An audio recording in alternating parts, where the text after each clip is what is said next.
A few days ago, Robusin dropped a video about the new YouTube updates, what we all know as test and compare or A/B thumbnail testing.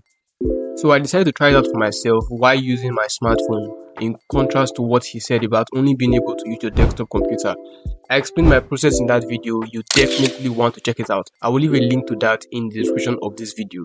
Like I promised in that video, my thumbnail test result is out and I'm going to show you what YouTube picked for me as my top performing thumbnail. Check it out. So I'm going to click on Chrome and then I'll head straight to YouTube. Now I already have my page loaded. I'm going to click on that.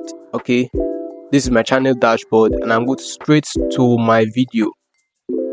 Of course, this is going to pop up. You have to close this because we don't want to make any changes yet. So you click on this particular icon and then this is our channel content, and that is the video, this one. So I'll click on that. And now this is everything about this video. I can set this video, this is the description, but I'm not doing that. I'm going straight to my thumbnail.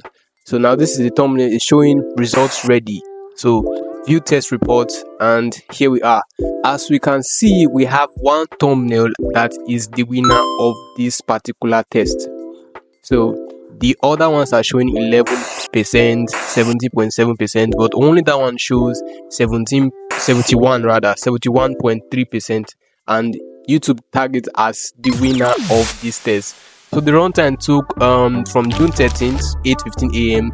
till that particular time. So it's a very simple and straightforward setup.